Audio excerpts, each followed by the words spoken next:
Hey, everybody. Welcome back to the Off Ramp. I am your host, Thomas Jason Anderson. Thanks again for joining me. Thanks again for commenting. Thank you for participating. I really appreciate it. I have started this thing off from scratch on my own, and I don't have a huge staff. Uh, I don't have people telling me what to say. So I started this from scratch, and this is a platform here that is very unique. It's a one of a kind, and you're not going to find it anywhere else because of what I just said. I'm not on anybody's payroll. I'm not taking anybody's orders. Um, I'm trying my best to give those of you who have blessed me with your presence the information that you need to be able to navigate these crazy waters we're in today because it's wild, man. It's real wild. And so, with that said, I was thinking, I said, I've been putting all of the onus, and we all put the onus of action and of making the right decisions on our elected officials. True. But as regular folks down here in the lower levels of things, I think we have to learn, as all of us, that we have to believe in ourselves. And on top of that, we have to have faith that our leaders, even when they are going the wrong way and we see it, that they can turn to the right path. Because you have to understand, with everything so complicated the way it is, being this international marketplace that we have, there really isn't any straight line from point A to point B on anything, whether it's in the economy, whether it's with criminal justice, whatever the issue is. There's no such thing as a straight from point A to point B line. Everything has to be done through bank shots. Everything has to be done through a process of many, many steps. And along the way of that process, some of the steps may look wrong, but sometimes it's necessary. So, with that said, I wrote a piece today on my Substack. Here, I'll pull it up so you guys can see it. Um,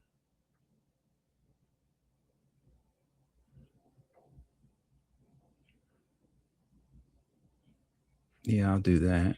And then let's see.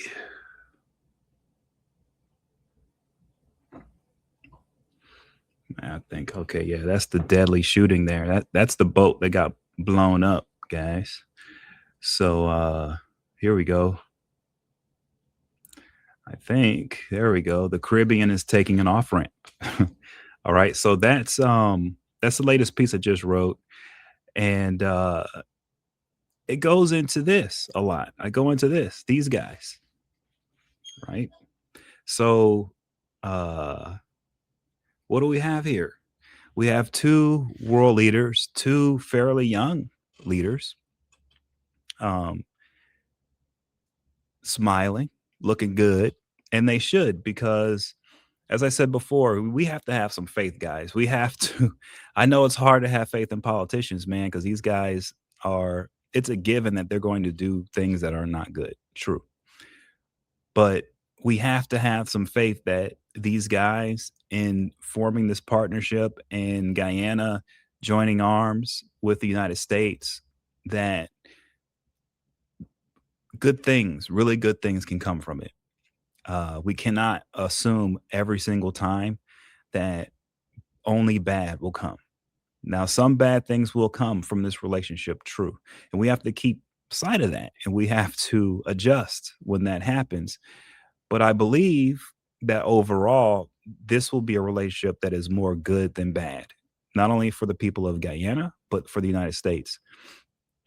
And I wrote this piece, The Caribbean is taking an off ramp, because I wanted to show everyone, and everyone should just really come to this realization, right? That the old paradigm in the Caribbean, which was a Cuba centric paradigm, a Cuba communist centric paradigm, where the United States, our relationship in the region was prickly a lot of times with our allies. It was great, but it was prickly because you had the Cubans in there, you know, fighting tooth and nail against the United States, the great Satan.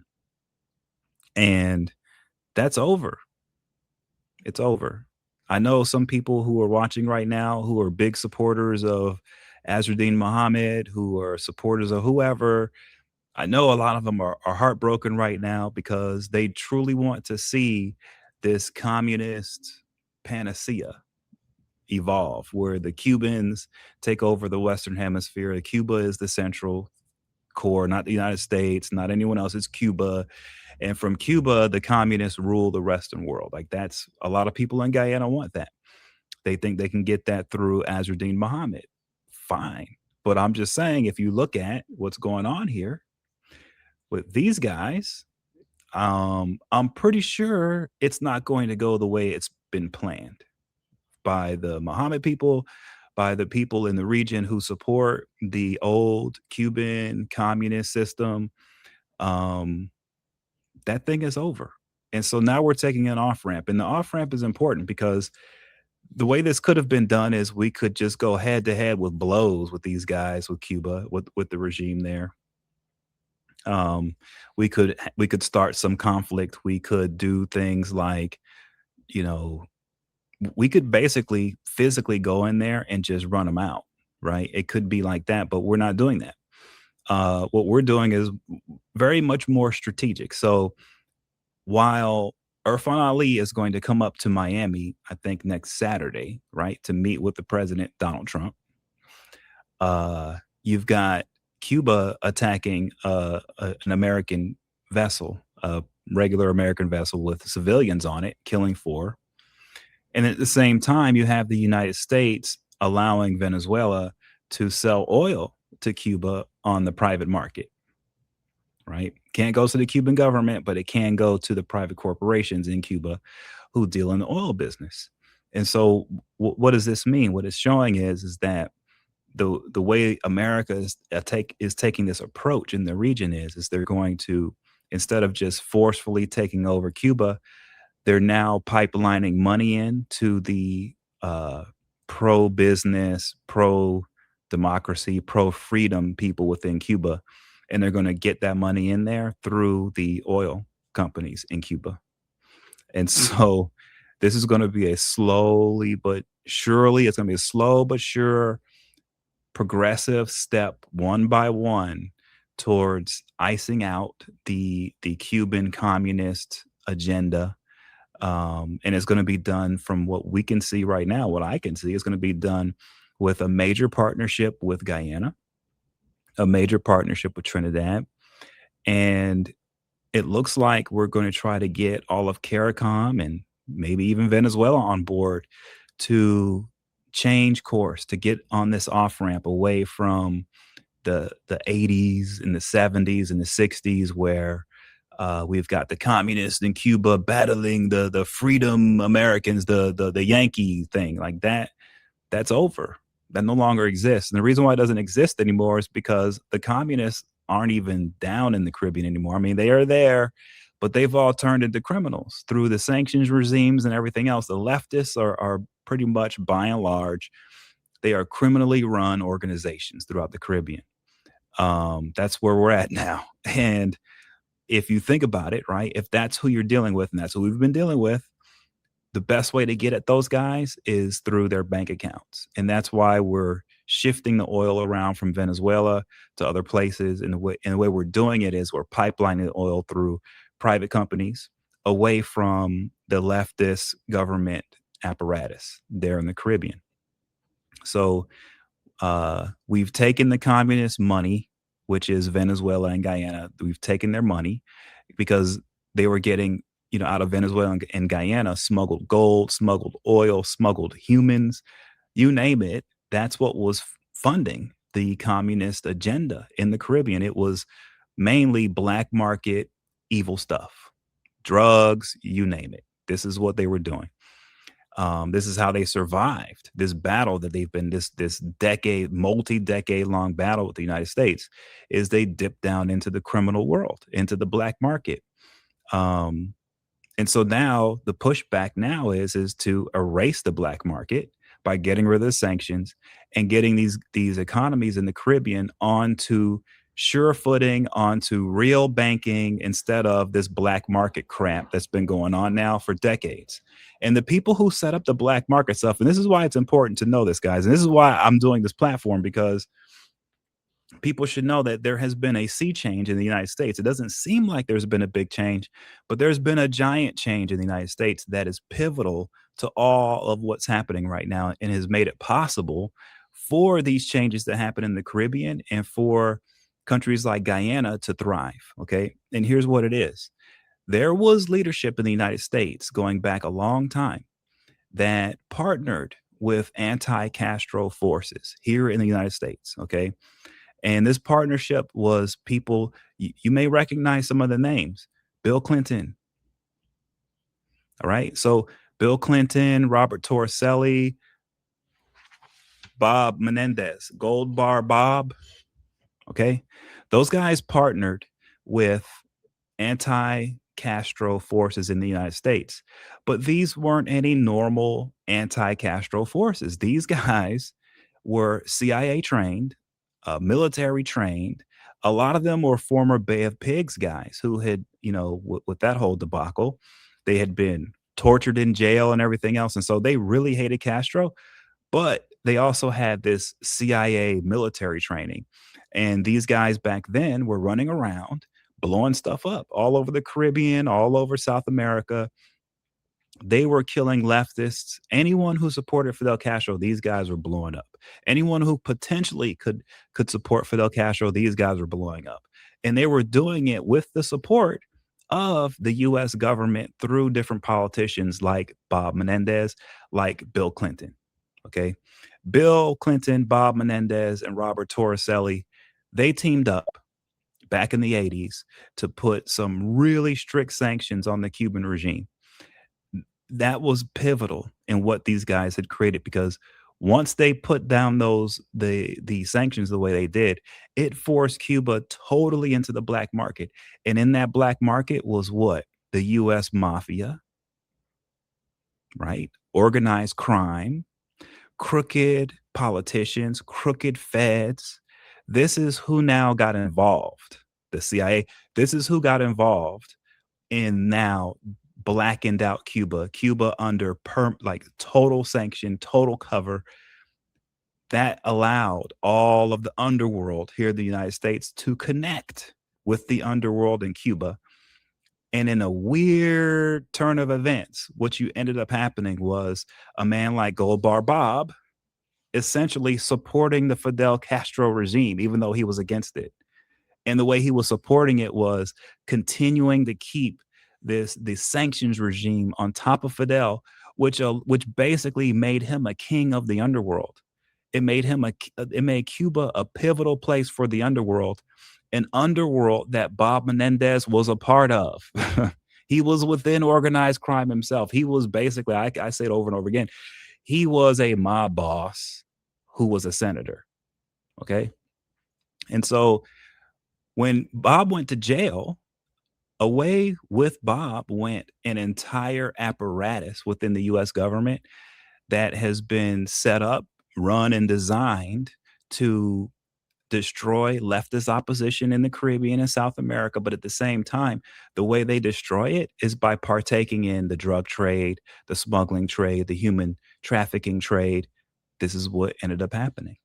Unfortunately, unfortunately, okay, Americans have been in on this, on the destruction of the Caribbean, on the disaster of the Caribbean. Now, from their point of view is, hey, man, we were fighting Fidel and that guy was crazy. So we had to do things that were kind of, crossing the line, we had to support terrorist attacks. Like, this is how these guys internalize it, right? And that's fine. And they are correct. Castro was no joke. But with that said, we are now in a different timeline. We're now in a different place in the world. We are not in the place where it's Bill Clinton with the Mena airfield in Arkansas, where they're smuggling in all the drugs and weapons and money from Nicaragua. And then they've got an entire political apparatus with feds and everybody supporting it. And then you've got Epstein jumping in with all the blackmail. I mean, this is what we got going on. So if you guys look at the Epstein thing, if you guys look at a lot of the corruption, a lot of it ties back to the Caribbean, and it ties back to the Caribbean through Bill Clinton, Bob Menendez, Robert Torricelli, and others, the Bush family and others, right? Who implemented this sanctions regime with their buddies who were all anti-Castro, but they were all crazy and they were all terrorists. And so our politicians here opened the door for our crazies over here to partner up with the crazies down there in the underworld so that they could all make money.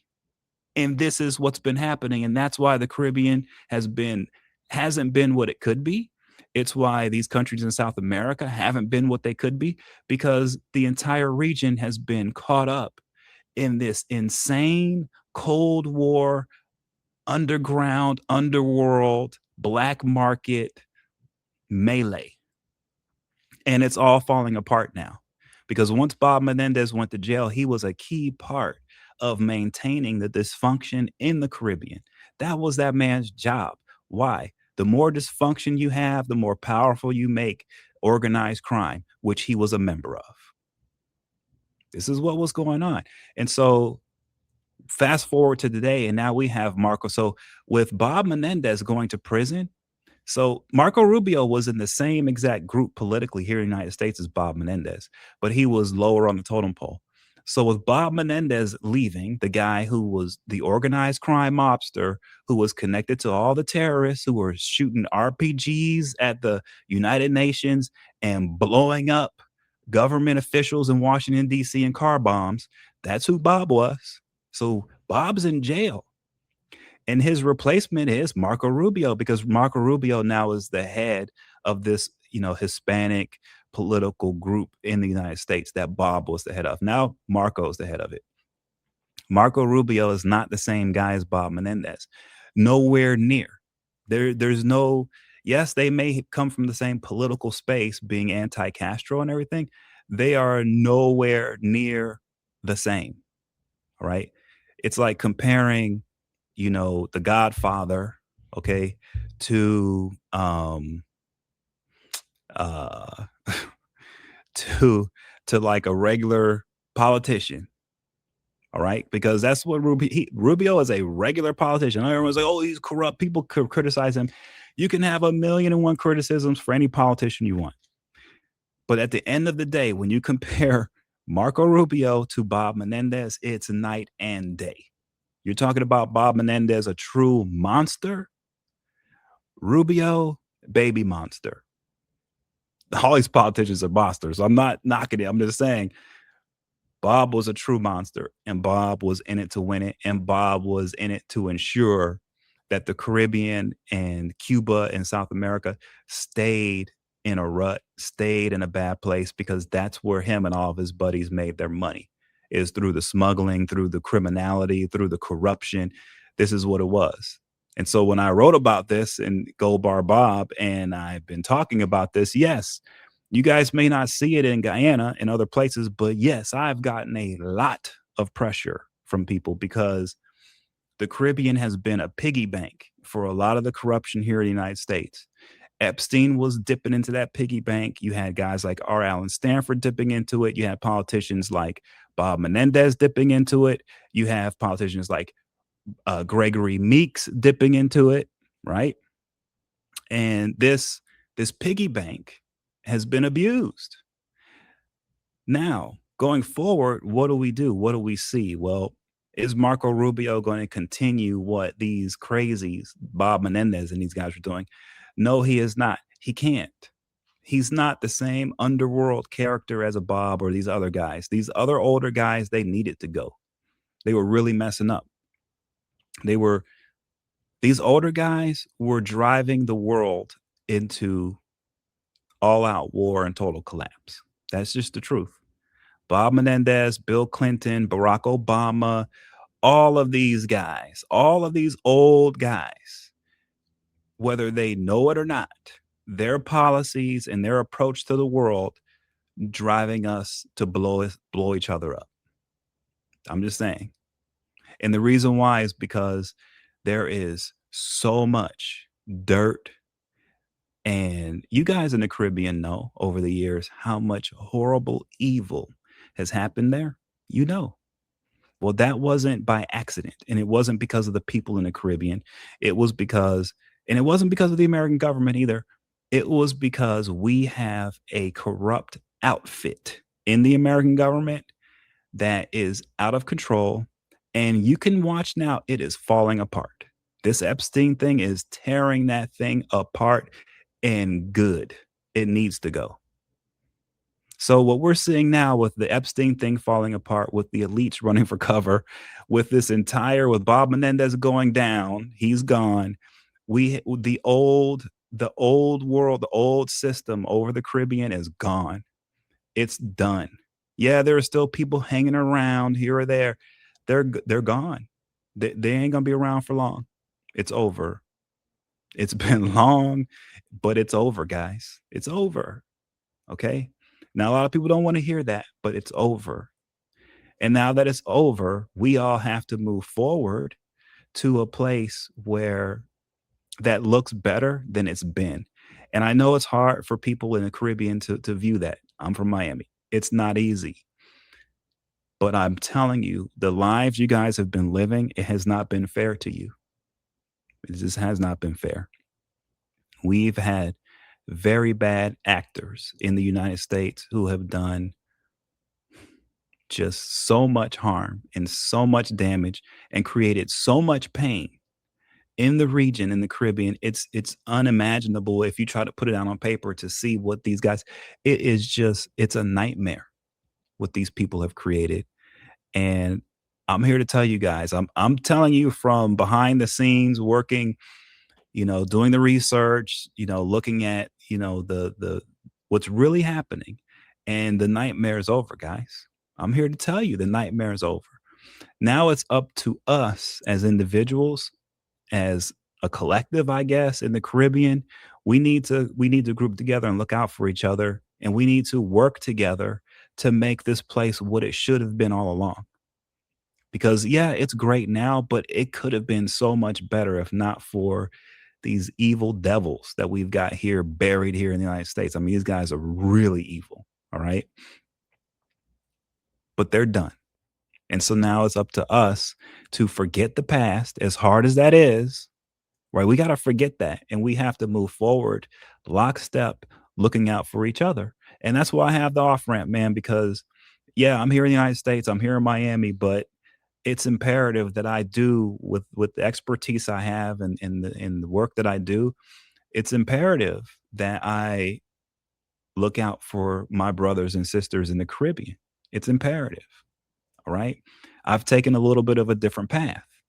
Okay. I'm not Harvard trained. I'm not Ivy League. I don't have the big, I worked for, the New York Times. I've worked with them, never worked for them. So I know I'm not a big name. But with that said, I've worked on many, many big projects. My hand has been, as you can see with Gold Bar Bob, my hand has been on this thing with the corruption with politicians in the United States here and the impact that they've had on the Caribbean. And so I've been involved with it since 2009, 2010, and I'm not going to stop. But with that said, I think it's imperative with the experience I have and with what's happening in the region. And I know because I'm from Miami, I see it happening. And I am taking a leap of faith here and doing this platform during this time because I want to be able to chronicle this growth and I want to be able to help the people in the region understand what's happening here on the American side, truly understand. Not reading some articles, but really, really understand because, like I said, I've written a book on this stuff. So, and that, I'm telling you, there's a lot of sweat. I mean, writing a book is painful, it hurts, the editing process, but throughout it all, you get a deep understanding of what you're writing about. And Bob Menendez had a big hand in what the Caribbean looks like and has been looking like over the past 30 years. And so I understand that impact and through the book. And I also understand the impact of what's going on through my life here in Miami. So I know the region is changing. It's changing for the better, but I definitely want to share with everyone what's really happening on the US side and how it's impacting and where it looks like we're going, because we're all going to need that together as a community in the Caribbean. It doesn't matter, man, if you're from Guyana or Trinidad or Jamaica or Haiti, Miami, we're all in it together. You all know that. You all know this, okay? You all know that, yeah, you can go to New York, yeah, you can go wherever, London, but the Caribbean's the Caribbean. And yeah, we may be from different nations, but we're all one people, man. For real, we are. Even if we speak different languages, we understand this struggle together. We do. And that's why I'm just glad that I could be able to make this platform and to be able to communicate from the US side, especially from the deeper side of the US political side of what's really happening, um, for all of you. So soon, I think I may be trying to cover the visit of Irfan Ali. I think he's coming next Saturday in Miami. I'm going to try to cover that. And I'm still looking at the Azruddin Nazar Muhammad extradition case, which, if and when they come to Miami, I will be there for you guys live. I'll be running lives from Miami, from federal Southern District of Florida, covering that case piece by piece, and also covering all the other news that's been going down as we move along this phase that we're in, and this time that we're in. These are exciting times, but continue to join me. Continue to come on to the off ramp. I promise you, I won't waste your time, and I promise you, you will get information you haven't heard anywhere else, and it's going to be information you need. Now we just need to have the faith to take our information, come together, no matter what our political ideologies are, and move forward for ourselves, for our families, and our community here in the Caribbean. So thanks again for joining me. I'm going to say it again, guys. I really appreciate all the support, the shares, the likes. Thank you so much. I will see you again. I guess it's Friday. So have a good weekend. I will see you guys Monday morning. Have a blessed weekend, guys. Take care. Thank you.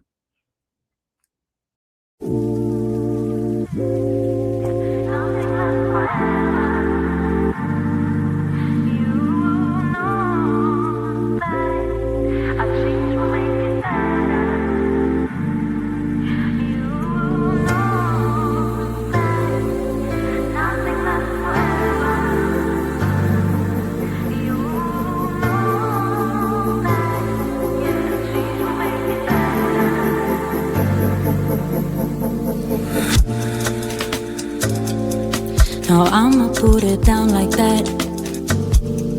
I'm leaving, I ain't coming back. You don't like the way I act anyway. You really don't have to react. Don't try to change my mind, in fact. Honey, I've already packed all my stuff. We're no longer kids, let's move on. And you are not my kid, so I'm done. Please don't make me pull my gun. Sorry boy, I can't be the one. You know it, yeah. Nothing lasts forever. You know that a change will make it better. You know that nothing lasts forever. You know that, yeah, change will make it better.